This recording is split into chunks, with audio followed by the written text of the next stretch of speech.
Avançamos para a terceira parte do consultório e connosco já está o Dr. Fernando Ribas, médico dermatologista, a quem agradeço a presença. Muito obrigada, Sr. Doutor, por estar aqui connosco.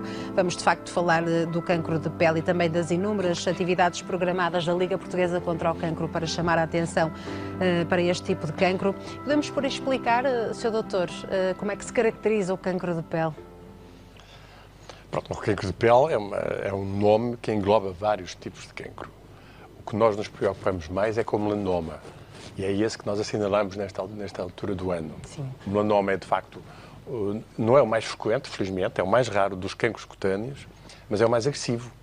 E é aquele que pode levar à morte.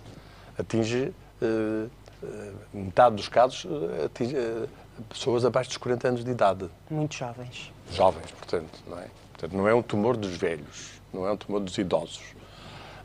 Depois os outros tumores. São tumores que... mas mesmo o melanoma, se for diagnosticado precocemente, numa idade precoce e numa fase precoce, é curável. Portanto, e depois tem outra vantagem, é que a pele é um órgão de superfície. É um órgão visual, quer dizer, nós não precisamos de uns exames especiais, a não ser os olhos de um especialista e umas técnicas que nós chamamos de dermatoscopia digital computerizada, é que nós podemos visualizar mais profundamente aquele sinal e podemos detectar as alterações que se estão a passar dentro desse sinal e, portanto, chegar mais precocemente ainda ao diagnóstico. E o tratamento passa, geralmente, nesta fase, por uma pequena intervenção cirúrgica, quando se é local, e, portanto, o problema fica resolvido. Portanto, aqui o diagnóstico precoce é muito importante, fundamental. E tem a sorte da pele ser um órgão de superfície, portanto, não precisa de nenhumas técnicas, não é preciso de endoscopias, nem nada de especial. Quer dizer, não sei, a dermatoscopia é a única coisa que nos vai poder ajudar e dar-nos informações bastante úteis. A prevenção. Também hoje em dia já se sabe qual é a causa da maioria dos cancros cutâneos, não é? A maioria dos cancros, portanto, como eu dizia, o melanoma corresponde apenas a 4% da totalidade dos cancros cutâneos, mas depois temos o carcinoma espinocelular, que corresponde a 15%, e o carcinoma basocelular, que corresponde a 80% dos cancros de pele. Portanto, os outros cancros, o mais frequente, que é o carcinoma basocelular, é, digamos, relativamente inofensivo. Portanto, nós conseguimos tratá-lo com facilidade e detectá-lo com alguma facilidade. O carcinoma espinocelular já tem alguma agressividade, mas se for detectado também é curável. O melanoma é aquele que nós, como disse, é aquele que nós mais tememos e é aquele que, infelizmente, mais tem crescido também. Tem um aumento de quase 7% ao ano, não é? O que é muito também, é uma porcentagem muito significativa. Mas também já sabemos qual é a causa. Exposição solar? Exposição solar intensa e de curta duração. Portanto, é aquilo que nós chamamos de intoxicação solar, ou choque solar. Não é? São pessoas que habitualmente trabalham dentro de 4 paredes, todo o ano, e vão 15 dias para o Algarve, ou para as Caraíbas. Para um destino, para um destino, normalmente um destino exótico, um destino com muito sol, e vão para as praias, vão para praias. E aqui também nós temos que ter uma noção de como é que nós aproveitamos o contacto com a natureza. O contacto com a natureza é muito importante, é fundamental para a manutenção da nossa saúde. Mas o que hoje em dia também já se sabe é que não é o contacto com a matéria orgânica. Ou seja, nós temos grandes vantagens no contacto com a natureza se estivermos envolvidos num relevado, num prado, com árvores, com arbustos, enfim, numa zona com matéria orgânica, com animais, inclusivamente. Claro. Não é? Pronto. Mas, infelizmente, nós às vezes confundimos estar em contacto com a natureza com estar na praia. O estar na praia não é um contacto com essa natureza. É um contacto com matéria inerte, que é a água. Sim, a água do mar é soro fisiológico e é muito benéfica, digamos também. assim. Mas a areia não tem benefício nenhum.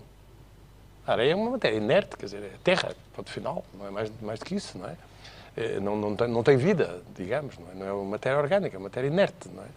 E, portanto, não temos... E tem outro inconveniente, é que a refração dos raios é muito mais intensa na praia do que em qualquer outro sítio que nós podemos utilizar. E, portanto, nós temos grande benefício com o contacto com a natureza, mas esse contacto tem que ser feito também ao longo de todo o ano. Não é feito nesses 15 dias de praia, de férias, ou de praia.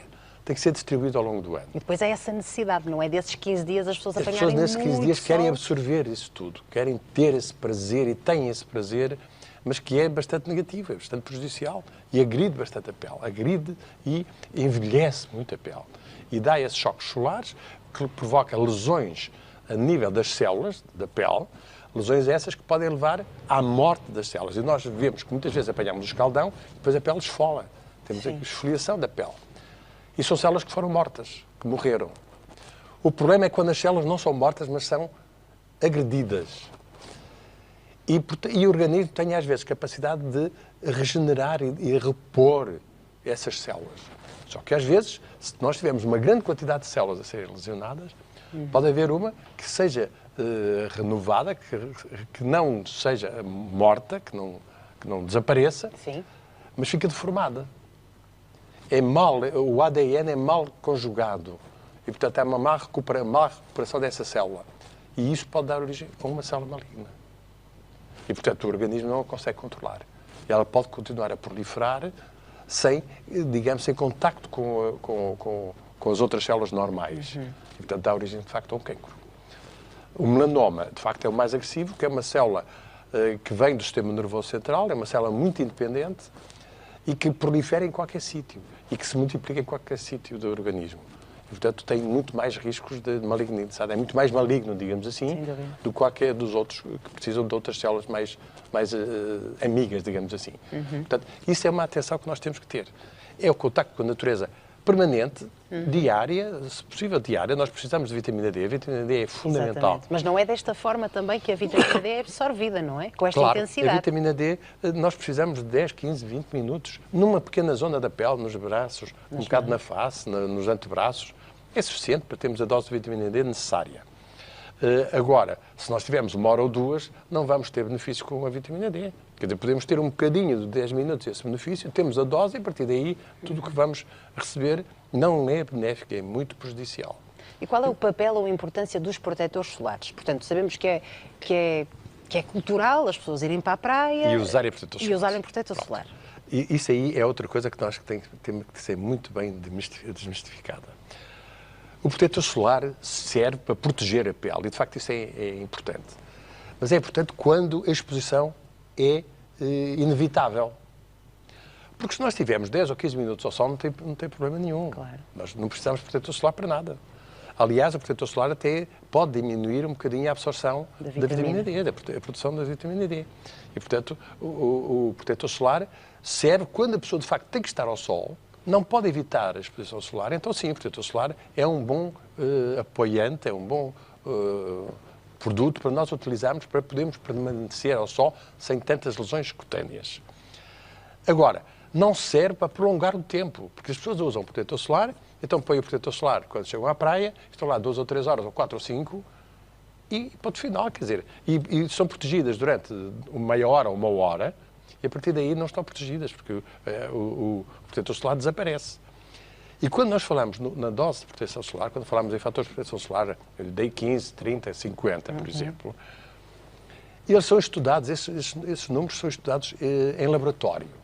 Correto. E normalmente, o que é que se usa? Usa-se normalmente 1 miligrama por cada centímetro quadrado, para ser eficaz. E, portanto, é depois irradiada essa zona e vemos o tempo em que essa pele estará protegida. Ora, muito bem, aqui há uma coisa que é logo um erro. É que a proteção solar exige 1 miligrama por 1 centímetro quadrado. O que quer dizer que a pessoa prova usar nas costas para estar protegida com esse fator de proteção 30 ou 50, tem que usar uma bisnaga cada vez que aplica. Ou seja, se a pessoa estiver 4 horas, tem que levar 2 bisnagas só para as costas. Porque se usar nos braços ou na mesa, precisa de mais 2. Ou seja, a pessoa tem que ir para a praia com 4 ou 5 bisnagas para passar uma tarde ou meia tarde na praia. Alguém faz isto? Nunca vi. Nunca vi ninguém fazer isso. Nem é possível. Nem é humanamente possível. Portanto, nós não estamos protegidos, efetivamente. É uma falsa proteção. É uma falsa proteção. É uma proteção que dá, sim senhora, se a pessoa tiver meia hora, claro. 1 hora, sim senhora, deve usar. Agora, mais do que isso, tem que reaplicar. E tem que aplicar uma dose significativa. Não é só aplicar um bocadinho e ponto final. Pronto. É evidente que há uma grande publicidade dos protetores solares. E isto, enfim, os laboratórios têm muitos interesses nisso. E muitas destas ações de sensibilização têm por trás laboratórios. E também não estamos aqui a dizer que não se devem usar os protetores solares. Também não estou a dizer que não se deve usar. Claro. Mas devemos usar se for necessário. e com proteção, de facto, e para proteger, não é, com o objetivo de dar mais tempo de permanência na praia. Claro. Isso é que é o conceito que nós temos que ter. E mantemos presentes também o facto de evitarmos as horas de maior exposição solar, apanhar o sol é evidente. As E primeiras também horas da manhã. Nós temos que ter a noção de que o que é o sol. Toda a gente é contra as centrais nucleares e o nuclear, tal. Mas o sol é uma central termonuclear, é uma central atómica. Ponto final. É um local de reações termonucleares. Só que a grande maioria das radiações mais agressivas, que é o que tem menor comprimento de onda e mais energia, são filtradas, não chegam à Terra, ficam na estratosfera. É o caso dos raios gama, dos raios X, raios dos ultravioleta C, por exemplo, não é? Enfim, e esses raios cósmicos ficam retidos na estratosfera, não chegam à crosta terrestre. Mas há radiação com alguma energia que atinge a crosta terrestre, que é o caso dos ultravioleta B e ultravioleta A. O ultravioleta B é o mais energético e atinge a crosta terrestre. Como tem que atravessar a camada de ozono, se a camada de ozono for grande, se a radiação cair na perpendicular, só tem um espaço para penetrar. Se for ao fim da tarde, e então já tem que atravessar uma zona maior de ozono, uma camada maior de ozono, e, portanto, a radiação é muito mais absorvida. Por isso é que, à hora do almoço, a radiação ultravioleta B atinge mais intensamente a crosta terrestre. Se nós estivermos ao sol, vamos apanhar maior dose de radiação. Ao fim da tarde, ao princípio da manhã, temos menos dose dessa radiação. Portanto, digamos que não estamos tão expostos, não estamos a ser tão agredidos por essa radiação ultravioleta B. Ultravioleta A é uma radiação que já é mais uniforme, já atinge a crosta terrestre mais uniformemente ao longo de todo o dia, mas atinge mais profundamente a pele, mas é menos energética, menos agressiva. Mas tem um inconveniente, é o grande fator de envelhecimento cutâneo. Porque atinge as camadas mais profundas da pele e, portanto, atinge o colagênio, o ácido hialurónico, enfim, toda a elastina, todos esses colagênios, tudo isso é atingido, é afetado.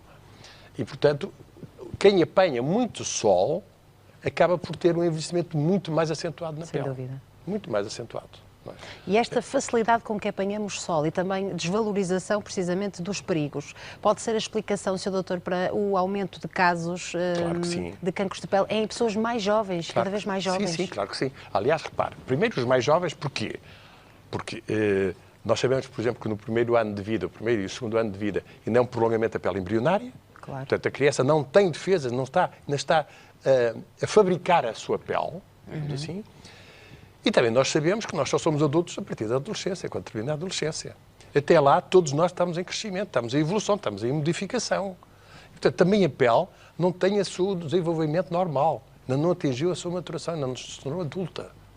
E, portanto, nessa zona, nesse período, até à adolescência, se as pessoas se expuserem intensamente ao sol, naturalmente que a pele vai pagar essa fatura por isso. Pronto. Portanto, é esses cuidados que nós temos que perceber.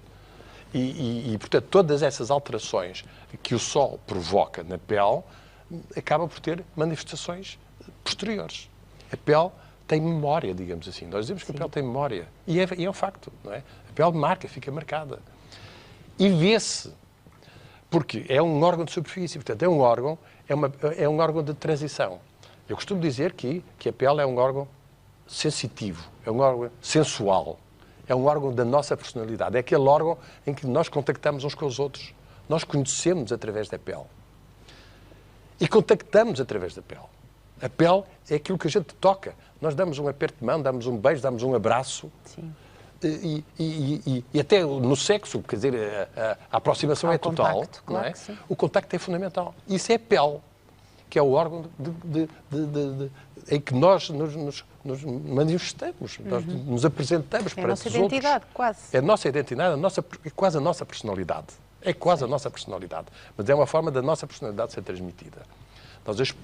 Nós usamos a pele para muitas coisas. A pele é o nosso ego, quase. Portanto, devemos cuidar muito bem Temos que saber pele. proteger. Sem dúvida. Temos que saber defender. E não podemos ir atrás das coisas imediatas. Porque, de facto, o bronzeado... Repare, no princípio do século XIX e no princípio do século XX, onde é que as férias eram passadas? E se nós formos às histórias e vimos que a classe mais abastada passava nas termas. Exatamente. As senhoras usavam vestidos compridos, usavam luvas até ao cotovelos, luvas altas, usavam capelines, usavam sombrinhas, e iam passar para os termas e estavam debaixo daquelas árvores frondosas. Porque o tom de pele mais moreno na altura não era o indicado. O tom de pele eram das pessoas que trabalhavam no campo. Exatamente. Não é? E as pessoas mais de pele que não tinham um trabalho manual nem exposto, eram aquelas pessoas que eram consideradas de sangue azul porque a pele era transparente e via-se as veias. Era isso. E, portanto, as pessoas... Era esse o tipo de comportamento. De um momento para o outro. Isto começou com a Chanel em 1930, mais ou menos, que foi para Saint-Tropez, começou a vestir o primeiro fato de banho e isso caiu na moda. Pronto. E toda a gente, passado uns anos, toda a gente disparou para as praias. Não é? Isso começou a ser um boom. Isso, e o tabaco, e o cigarro, não é? Sim, também associado. Nós víamos o Humphrey Bogart com o seu charuto, o seu cigarro nas mãos, com um ar muito conquistador, tal. E isso era procurado, não é? E as senhoras e as mulheres começaram a procurar o bronzeado como sendo um sinônimo de beleza. Claro que isso foi pago muito caro por essas gerações. Não só em termos de cancros de pele, como no envelhecimento acentuadíssimo. Repare que nós, se for agora às revistas de moda, não vê modelos bronzeados. A tendência agora pode ver modelos negros, mulatos, etc. Sim, claro. Japoneses, chineses, mas não os vê, não vê nenhuma caucasiana, raça caucasiana bronzeada. Morena, exatamente. Aliás, elas são mais mal pagas. Por exemplo, os modelos do sul dos Estados Unidos têm um cachê muito menor do que aquelas que sempre viveram no norte dos Estados Unidos. Mas os números dizem-nos que está a ser difícil incutir essa realidade e preocupação às pessoas, não é? Porque os números continuam a aumentar, os diagnósticos. Porque é muito agradável estar na praia, de facto, eu concordo. Sim, claro. Quer dizer, todos nós gostamos. Todos nós gostamos. Ou a maioria. E essa energia que nós recebemos faz-nos bem. Sim. Mas é como o vinho, quer dizer, o vinho é uma bebida muito importante na nossa alimentação. Mas tem o etanol, que é um tóxico hepático, não é? É uma toxina hepática. Se eu beber um copo de vinho tinto às refeições, eu estou a ter uma atitude de grande saúde, de promoção da minha saúde. Porque vou ter um copo de vinho tinto, especialmente o vinho tinto, que tem muitos antioxidantes, antirradicais livres. Portanto, se eu beber um copo de vinho tinto, eu estou a favorecer, a ajudar a lutar contra o envelhecimento. Mas se eu, em vez de um copo de vinho, beber uma garrafa, aí as coisas mudam. Porque aí já estou a intoxicar o fígado. Tem tudo a ver com moderação. Claro. Aí já estou a ter uma intoxicação hepática. Percebe? Então vou ter consequências da não eliminação das toxinas. E então estou a promover o envelhecimento. Portanto, há sempre uma moderação que nós temos que ter. Isso também é verdade com a alimentação. Claro. Nós sabemos que tipos de alimentos é que hoje em dia nos fazem bem. A ciência já nos está a ensinar muita coisa. E não é por falta de informação, claro, que não podemos usar... Não é por falta de informação, mas vantagem. É evidente que, quer dizer, pecar é humano. Sim, sim. Quer dizer, ninguém resiste, não é? É claro. Uma coisa que se diz, toda a gente resiste a tudo menos às tentações, não é? Portanto, as tentações a gente dificilmente resiste. E o ser humano é essa característica que tem. Mas tem uma coisa muito importante, que é a inteligência. Isso que é a cultura. Isso os outros animais não têm. O ser humano tem essa grande vantagem. Por isso é que nós dominamos o mundo. Porque temos inteligência, porque temos cultura. Porque sabemos adquirir conhecimentos e sabemos trabalhar-os. E sabemos prever o futuro. Digamos assim, sabemos analisar aquilo que nos está a ser prejudicial e corrigir. Isso é que distingue o ser humano do outro não humano, do outro ser não humano. Sr. Doutor, este fim de semana São Pedro foi de facto muito nosso amigo, trouxe sol, que também é muito bom, mas vimos as nossas praias portuguesas completamente cheias de pessoas a apanhar sol de manhã à noite, depois de muito tempo sem estarem expostas ao sol. Isso é prejudicial. Isso é muito prejudicial. É muito prejudicial. E lá está, quer dizer, nós temos que alterar o comportamento, nós temos que conviver mais. A população que vive junto como disse no início, que vive junto a árvores, tem mais saúde do que as pessoas que vivem nas cidades ou que dentro dos escritórios. Claro que sim. Essas pessoas estão mais sujeitas a doenças. Os citadinos estão muito mais sujeitos a doenças do que aqueles que vivem no campo. Sem dúvida. Portanto, não quer dizer que os do campo não tenham outros erros, porque têm erros, muitos também, mas isso é uma realidade.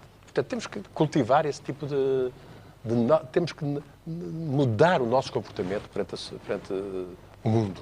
Muito bem. Isso é muito importante. E tratar de nós, da nossa saúde. Tratar da nossa saúde, claro. Sr. Doutor, muito obrigada pela sua presença. Vai continuar connosco para ouvirmos as dúvidas dos nossos telespectadores. Muito obrigada por esta explicação tão clara. Portanto, convido todos aqueles que estão desse lado a acompanhar-nos então desde as 2 da tarde, a telefonarem neste momento para participarem, a garantir então a sua inscrição e participar em direto. Pode colocar aqui questões relacionadas com dermatologia, portanto, para se inscrever basta marcar o número de telefone 225083297, é este número que vai permitir inscrever-se neste programa, 225083297, mas pode também entrar em contacto connosco através do endereço de e-mail consultório@portocanal.pt, partilhar connosco o seu caso, o seu testemunho, uma pergunta que queira ver aqui esclarecida, relacionada consigo, amigo ou familiar, mas porque estamos aqui a abordar a especialidade de dermatologia, pode mandar uma fotografia de um sinal que mudou de cor, que alterou, ou também de uma lesão que o está a deixar preocupado. Se quer pedir até uma segunda opinião, aproveita aqui esta oportunidade do Dr. Fernando Ribas, mande também essa fotografia para o nosso endereço de e-mail,